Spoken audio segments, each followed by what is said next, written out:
Hello learners and welcome to this course on Automobile Engineering for SIP semester Diploma in Mechanical Engineering. I am Ritesh Harode from Department of Mechanical Engineering, NIT Polytechnic, Nagpur. So this is a video lecture on chapter number 6, Motor Vehicle Act, Road Safety and Garage Practice. In this video lecture, we are going to talk about the automobile maintenance system.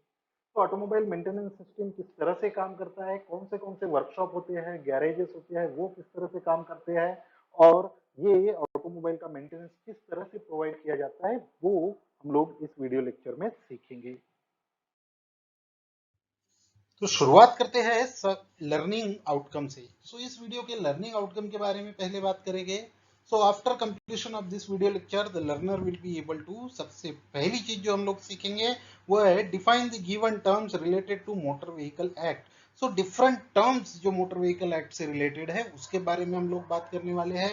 ये terms बहुत ज्यादा जरूरी होती है कि automobile को laws की भाषा में किस तरह से डिफाइन किया जाता है और किस तरह से उसकी डेफिनेशन होती है। और भी कुछ फैक्टर्स होते हैं जो बहुत जरूरी होते हैं मोटर व्हीकल से रिलेटेड, तो उनके बारे में मोटर व्हीकल एक्ट क्या कहता है उसके बारे में डिस्कस करेंगे। उसके बाद देखेंगे the meaning of given road traffic sign. तो रोड ट्रैफिक साइन के बारे में बात करेंगे कि रोड ट्रैफिक साइन किस तरह से होते हैं, किस टाइप के होते हैं, किस तरह से उनको फॉलो किया जाता है और व्हाई इट इज नेसेसरी, वो भी हम लोग देखेंगे। तीसरी बात जो हम लोग देखेंगे, describe with sketch the given type of comfort and safety features. Automobile में बहुत सारे फीचर्स आजकल यूज किए जाते हैं, कंफर्ट लेवल के लिए होते हैं, कुछ सेफ्टी के लिए होते हैं। तो ये फीचर्स किस तरह से होते हैं, क्या काम करते हैं, वो हम लोग देखेंगे। और लास्ट में हम लोग ऑटोमोबाइल के सर्विस के बारे में देखेंगे कि एक ऑटोमोबाइल को मेंटेन किस तरह से किया जाता है, मेंटेनेंस के टाइप क्या क्या होते हैं। और जब मेंटेनेंस के बारे में देखेंगे तो ये मेंटेनेंस कहाँ पर किया जाता है, तो सर्विस स्टेशन किस तरह से काम करते हैं, उन सारी चीजों के बारे में इस वीडियो लेक्चर में, इस चैप्टर में हम लोग सीखेंगे। सबसे पहले पीओ पीएसओ मैपिंग की अगर बात करें तो पीओ 1 यहाँ पे मैप हो रहा है क्योंकि यहाँ हमारा कुछ बेसिक नॉलेज है जो एनहांस होने वाला है। इसीलिए बेसिक और डिसिप्लिन नॉलेज को मैप किया गया है। उसके बाद पीओ 4, तो यहाँ पे हम लोग कुछ टूल्स के बारे में बात करेंगे, कुछ प्रैक्टिस करेंगे, ट्रैफिक रूल्स को किस तरह से फॉलो करते हैं। इसीलिए पीओ 4 मैप किया है। ये जो चीजें हैं ये जनरलाइज्ड लाइफ में आपके यूज आती है, common day to day life के लिए यूजफुल चीजें, टॉपिक हम यहाँ पर कवर कर रहे हैं। इसीलिए this will be your life long learning experience जो आपको पूरी लाइफ में काम में आने वाला है। और लास्ट में पीएसओ 2, क्योंकि ऑटोमोबाइल के मेंटेनेंस के बारे में हम लोग बात करने वाले हैं, इसीलिए पीएसओ 2 भी यहाँ पर मैप होता है, जो है maintenance of mechanical related tools and equipment. This is the learning outcome for this chapter. In this video lecture, we are going to talk about the maintenance of automobile system. Automobile maintenance system क्यों जरूरी है, कैसे किया जाता है, कहाँ किया जाता है, कौन से रिकॉर्ड उसके साथ में आपको जरूरी होते हैं, उन सारी चीजों के बारे में अब हम लोग बात करेंगे। ये सारा जो चीजें होती है इसको हम लोग एक वर्ड में कंप्राइज कर सकते हैं, जो है ऑटोमोबाइल मेंटेनेंस सिस्टम। नाउ एक ऑटोमोबाइल एक टाइप की मशीन है and it is continuously need maintenance time to time. कोई भी मशीनरीज हो, कोई भी मैकेनिकल कंपोनेंट हो, जब वो काम करता है तो उसके अंदर वाइब्रेशन, वियर एंड टेयर और कुछ भी प्रॉब्लम आ सकते हैं। इसीलिए ऑटोमोबाइल को भी एक टाइम टू टाइम में मेंटेनेंस की जरूरत पड़ती है। Like human beings are required to maintain hygiene, similarly automobiles also need to be kept clean. ये बहुत जरूरी है कि आपका जो ऑटोमोबाइल व्हीकल है उसको आप क्लीन रखें, उसकी साफ सफाई करें, हर एक पर्टिकुलर टाइम पीरियड के बाद में आप उसको क्लीन करें। तो ये बेसिकली कॉमन सर्विस चीजें होती है, ये भी मेंटेनेंस का ही पार्ट है। यानी अगर आप आज सुबह उठ के आपकी गाड़ी को क्लीन कर रहे हो, अगर एक हफ्ते में आप एक बार आपकी गाड़ी को धो रहे हो, वाटर से क्लीन कर रहे हो, these are also a maintenance routine.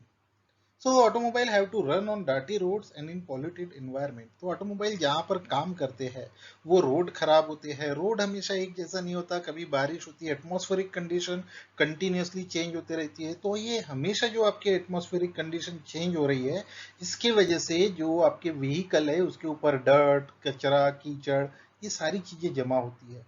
और ये सारी चीजें अगर उस पर बहुत दिनों तक जमा हो गई तो it may lead to a bigger problem, तो वो बड़ी प्रॉब्लम हो सकती है, तो इसीलिए उसको क्लीन करना जरूरी होती है। एट द सेम टाइम जब आपकी गाड़ियां अनइवन रोड पे चलती है, यानी पॉट हिल्स पे, गड्ढों में या स्पीड ब्रेकर्स पे ऑब्स्ट्रक्शन आते हैं, सो इसकी वजह से क्या होता है, आपके व्हीकल के ऊपर डैमेज होते हैं, कुछ लोड्स आते हैं, जिसकी वजह से आपके व्हीकल या कुछ पार्ट्स जो हो सकते हैं वो डैमेज हो सकते हैं। तो ये डैमेज को भी आपको कंटिन्यूअसली चेक करना है। So it is very much necessary कि एक पर्टिकुलर रेगुलर इंटरवल के बाद में आप आपके व्हीकल का मेंटेनेंस करें, उसकी सर्विस करें। ये जो सर्विसेज होती है वो ऑटो वर्कशॉप या ऑटोमोबाइल सर्विस स्टेशन पे की जाती है। कुछ सर्विसेज ऐसी होती है जो आप घर पे परफॉर्म करते हो, कुछ होती है जो सर्विस स्टेशन पे परफॉर्म करते हो। उन सारी चीजों के बारे में डिस्कस करेंगे। कौन सी सर्विसेज कहाँ की जाती है उनके बारे में भी हम लोग इस वीडियो लेक्चर में देखेंगे।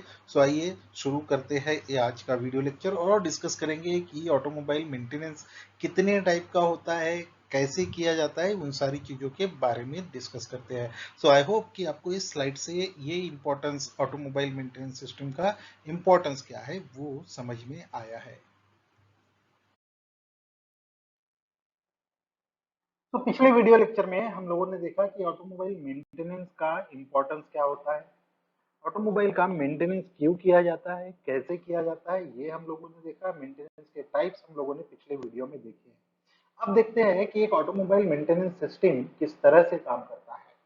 सबसे पहली बात तो ये जरूरी है, for efficient and proper running of motor vehicle it is necessary कि आपका जो मोटर व्हीकल है वो टाइम टू टाइम मेंटेन होता रहे, आप उसकी टाइम टू टाइम मेंटेनेंस करते रहे, प्रोसीजर परफॉर्म करें, सर्विस की जाए, और अगर आपको रिपेयर करने की जरूरत है तो वो भी आपने करनी चाहिए। तो ऑटोमोबाइल का जो मेंटेनेंस है वो बेसिकली दो टाइप का होता है। एक तो आप उसको प्रॉपरली सर्विस कर रहे हो वो, और दूसरा कि आप रिपेयरिंग कर रहे हो उसके बेसिस पे। तो ऑटोमोबाइल मेंटेनेंस में जो चीजें होती है, जो क्वालिटी ऑफ मेंटेनेंस होती है वो कैसे मिलती है, तो क्वालिटी ऑफ मेंटेनेंस कहाँ पे डिपेंड करती है, तो quality of maintenance depend on satisfactory repair work, यानी रिपेयर वर्क जो परफॉर्म होना चाहिए वो प्रॉपर होना चाहिए, सही तरीके से होना चाहिए, और उसको परफॉर्म करने के लिए जो टूल्स और इक्विपमेंट की जरूरत है, जो सही टूल है, सही इक्विपमेंट सही जगह पर यूज होना चाहिए। सो ऑटोमोबाइल मेंटेनेंस डिपेंड करता है कि जो रिपेयर वर्क है वो सेटिस्फैक्टरी हो, चार्जेस उसके रीजनेबल होने चाहिए, यानी ऐसा भी नहीं कि चार्जेस बहुत ज्यादा आप कर रहे हो तो वो भी बराबर नहीं होगा। दूसरा, qualified and experience technical staff होना चाहिए, जिसको जिस व्हीकल को आप रिपेयर करवा रहे हो उसके बारे में प्रॉपर नॉलेज होना चाहिए। अगर जो जिससे आप रिपेयर करवा रहे हो उसको उस व्हीकल की प्रॉपर नॉलेज नहीं है तो इससे क्या होगा, इससे फायदा ये होगा, इससे नुकसान ऐसा हो सकता है कि आपका व्हीकल सही तरीके से प्रॉपरली मेंटेन नहीं होगा। तो ये जो सर्विस है वो टाइमली अटेंडेंस होनी चाहिए, टाइम पे आपको सर्विस प्रोवाइड होनी चाहिए। सो ये सारी चीजें एक क्वालिटी ऑफ मेंटेनेंस में डिपेंडेंट होती है। सो ये सारी चीज, ये जो क्वालिटीज होती है ये आपके मेंटेनेंस सिस्टम में होनी चाहिए। अब ऑटोमोबाइल का जो मेंटेनेंस है वो अलग अलग जगह पे प्रोवाइड किया जाता है। ऑटोमोबाइल के बारे में अगर आप मेंटेनेंस देखें तो मेंटेनेंस की परफॉर्म करने की कई जगह होती है। तो सबसे पहला होता है कि एक जनरल गैरेज। जनरल गैरेज यानी क्या होता है कि रोड साइड एक छोटी सी गैरेज आपने देखी होगी। अगर आप किसी गैरेज में जाके आपके व्हीकल को रिपेयर कराते हो तो उसके कुछ अपने फायदे हैं, अपने कुछ नुकसान है। अब होता यह है कि अगर आपका व्हीकल का आप शेड्यूल्ड मेंटेनेंस करा रहे हो तो आप गैरेज में नहीं कराएंगे, यानी अगर आपकी व्हीकल की आप प्रॉपर जो सर्विसिंग है कि 2000 किलोमीटर या 4000 किलोमीटर के बाद कराते हैं वो आप गैरेज में नहीं कराते। गैरेज में क्या होता है, आप ब्रेक डाउन मेंटेनेंस कराते हो। आप कहीं गाड़ी चला रहे हो और आपकी गाड़ी एकदम से बंद हो जाती है तो आप किसी सर्विस स्टेशन को नहीं ढूंढोगे, किसी सर्विस स्टेशन नहीं जा पाओगे। आप क्या करोगे कि आसपास में जो भी आपको गैरेज मिलता है आप वहां पे उस व्हीकल का मेंटेनेंस कराओगे। तो सबसे पहली जो गैरेज होती है वो है नॉर्मल रोड साइड गैरेज, जिसको आप जनरल गैरेज बोलते हो। जनरल गैरेजेस में क्या होती है कि एक जनरल मेंटेनेंस किया जाता है, स्पेशलाइज्ड बहुत ज्यादा मेंटेनेंस नहीं किया जाता। ये क्या कर सकते हैं, आपका व्हीकल अगर बंद पड़ गया है तो आपका फ्यूल सिस्टम है, आपका बाकी जो बेसिक सिस्टम्स है उनको चेक कर सकते हैं और उसको जो प्रॉब्लम है वो टेम्पररी आपको सॉल्व करके दे सकते हैं। यहाँ पे जो सर्विस आपको प्रोवाइड की जाएगी उसकी क्वालिटी इतनी अच्छी नहीं रहेगी, कॉस्ट हालांकि कम रहेगी क्योंकि यहाँ पर प्रॉपर टूल्स अवेलेबल होना थोड़ा सा मुश्किल हो जाता है। यहाँ बड़ा काम नहीं किया जा सकता, जो बेसिक चीजें हैं, जो जनरल चीजें हैं, वो मेंटेनेंस यहाँ पे हो सकता है। कुछ छोटे मोटे कंपोनेंट्स आप चेंज कर सकते हो। दूसरा, यहाँ पर जो स्पेयर पार्ट्स अवेलेबल होते हैं वो भी कुछ अच्छी क्वालिटी के होंगे, इसकी कोई गारंटी नहीं होती, क्योंकि जेन्युइन पार्ट्स आपको मिलेंगे, उसकी यहाँ पर गारंटी नहीं मिलती। सो जनरल गैरेजेस में जनरली ब्रेकडाउन मेंटेनेंस परफॉर्म किया जाता है। दूसरा होता है सर्विस स्टेशन। सर्विस स्टेशन के बारे में तो हमें पता है कि सर्विस स्टेशन में जब भी ये हम लोग सर्विस कराने के लिए जाते हैं, तो ये सर्विस स्टेशन एक पर्टिकुलरली किसी कंपनी के ऑथोराइज्ड होते हैं। तो ऑथोराइज्ड सर्विस स्टेशन में अगर आप जाएंगे, तो अगर आपकी व्हीकल जिस कंपनी की है, आप उसी के सर्विस स्टेशन में जाएंगे, तो ये आपको मेक श्योर होगा कि आपको बहुत अच्छी क्वालिटी की सर्विस वहां पर मिलेगी। बहुत अच्छी क्वालिटी की सर्विस इसलिए आपको मिलने वाली है क्योंकि वहां पर जो कंपोनेंट्स है, जो टूल्स और इक्विपमेंट होंगे, वो रिकमेंडेड होंगे। यानी कंपनी ने जो रिकमेंड टूल्स एंड इक्विपमेंट किए हैं वो वहां पे आप यूज करेंगे। जो पर्सन वहां पे यूज होने वाला है वो क्वालिफाइड और एक्सपीरियंस टेक्निकल स्टाफ होगा। साथ में आपके वहां पे सर्विस इंजीनियर्स की फैसिलिटी आपको मिलेगी। साथ ही साथ ये पूरा मेंटेनेंस रिकॉर्ड रखते हैं और आपको जेन्युइन पार्ट्स आपको मिलेगी, इसकी गारंटी वहां पर आपको मिल सकती है। तो वो होता है सर्विस स्टेशन का यूज। उसके बाद आता है वर्कशॉप। अब ये स्पेशलाइज्ड रिपेयर वर्कशॉप होते हैं कुछ। फॉर एग्जांपल, जैसे आपके व्हीकल में अगर कुछ प्रॉब्लम हो गया, जैसे डीजल इंजन का प्रॉब्लम है आपको, या फिर इंजन से रिलेटेड सर्विस आपको परफॉर्म करनी है, या फिर इंजन की बोरिंग है, हैनिंग है, टैपिंग आपको करनी है, तो इसके लिए क्या होता है, आप ऑटोमोबाइल के सर्विस स्टेशन में नहीं जाते हैं। ये कुछ स्पेशल वर्कशॉप होते हैं जहां पर ये सर्विस प्रोवाइड की जाती है। तो अगर बोरिंग परफॉर्म करना है, रीमिंग करना है, टैपिंग करना है, इवन आपकी ग्राइंडिंग वगैरह है कुछ कंपोनेंट्स की, तो वो कहाँ पर होंगी, एक स्पेशलाइज्ड रिपेयर वर्कशॉप में होंगी। आपने देखा होगा कुछ डीजल के कंपोनेंट के रिपेयर करने के लिए भी अलग से शॉप होती है, जैसे एफआईपी वगैरह होता है। फ्यूल इंजेक्टर से रिलेटेड डिवाइसेस जो होते हैं, ईसीएम से रिलेटेड जो सर्विसेज प्रोवाइड करते हैं, उसके लिए स्पेशलिस्ट रिपेयर शॉप अवेलेबल होते हैं। तो वो एक अलग टाइप का रिपेयरिंग सिस्टम होता है, यानी जो स्पेशल कंपोनेंट है उनकी सर्विस के परफॉर्म करने के लिए ये सर्विस सेंटर प्रोवाइड किए जाते हैं। उसके बाद आता है डीलर। डीलर यानी क्या होगा, ये डीलर होता है कि आपके पास, जिसके पास सर्विस और सेल्स दोनों की फैसिलिटी होती है, यानी जहां से आप व्हीकल खरीद भी सकते हैं और वहीं पर सर्विसिंग प्रोवाइड करने के लिए सर्विस स्टेशन भी होता है। तो basically it is a combination of sales and service. तो ये चार टाइप के सर्विस प्रोवाइडर हो सकते हैं ऑटोमोबाइल मेंटेनेंस सिस्टम के अंदर में। So now let's discuss about a typical layout of a service station. So किसी भी सर्विस स्टेशन का लेआउट आपको एक जैसा कभी भी दिखाई नहीं देगा। यानी दो सर्विस स्टेशन आप देखें तो दोनों का लेआउट एक जैसा नहीं होता। फिर भी कुछ फैसिलिटीज होती है, कुछ सर्विसेज होती है जो हर सर्विस स्टेशन में अवेलेबल होती है। तो उन्हीं के बेसिस पे उनको किस तरह से अरेंज किया जाता है, वो एक हर सर्विस स्टेशन में अलग अलग आपको देखने के लिए मिलेगा।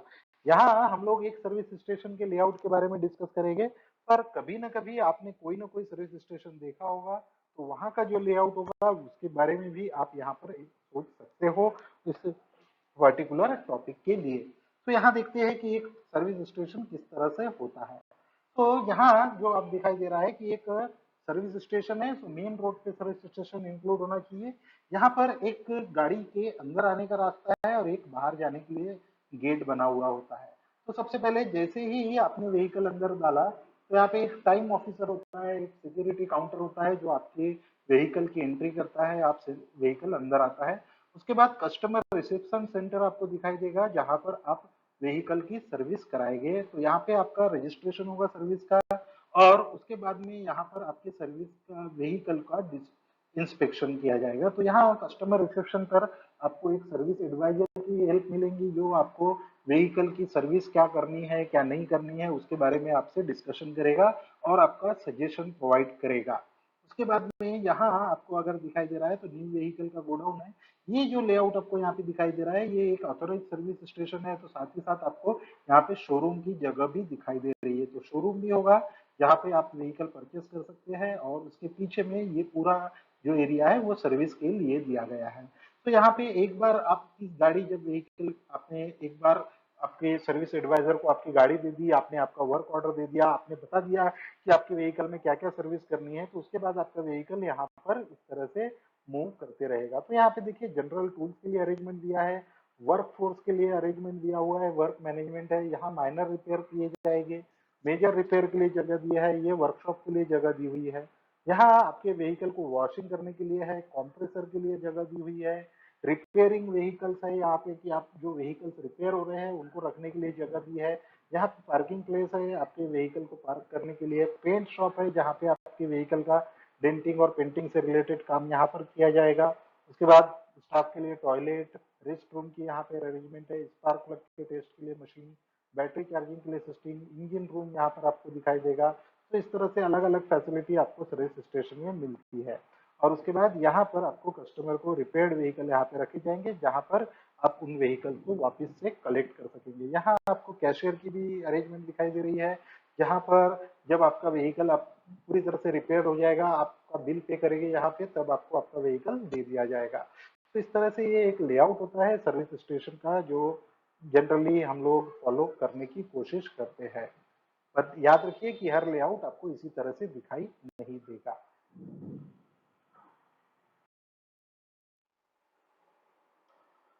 So we have come to the end of this video lecture. Video खत्म करने के पहले एक बार इस वीडियो को समराइज कर लेते हैं। तो इस वीडियो लेक्चर में हम लोगों ने क्या क्या देखा है। तो इस वीडियो लेक्चर में सबसे पहले हम लोगों ने देखा कि कौन से पॉइंट्स है जो कंसिडर किए जाते हैं एक सर्विस साइट को सिलेक्ट करते समय। हमने सबसे पहले देखा था कि सर्विस स्टेशन का इंपॉर्टेंस क्या है, सर्विस स्टेशन क्या होता है, गैरेज क्या होता है, उसके बारे में हम लोगों ने देखा। एक साइट सिलेक्शन क्या करना पड़ता है, कौन से पॉइंट कंसिडर किए जाते हैं जब आप साइट सिलेक्ट करते हो सर्विस स्टेशन के लिए, वो हम लोगों ने देखा है। और उसके बाद हमने लेआउट देखा था एक मॉडल वर्कशॉप का, और क्या क्या टूल्स और इक्विपमेंट वहाँ पे यूज होते हैं उसके बारे में हम लोगों ने देखा। तो this is the outcome for this video lecture. तो इस वीडियो लेक्चर के पीओ और पीएसओ मैपिंग की अगर बात करें तो पीओ 1 यहाँ पे सेटिस्फाई होता है, पीओ 4 यहाँ सेटिस्फाई होता है, उसके बाद PO 7 life long learning outcome आया हमारा, और पीएसओ 2 क्योंकि हम लोग मेंटेनेंस की बातें कर रहे हैं तो maintenance of mechanical engineering related tools और इक्विपमेंट के बारे में भी हम लोग यहाँ पर देखेंगे। So this is the outcome of this video lecture.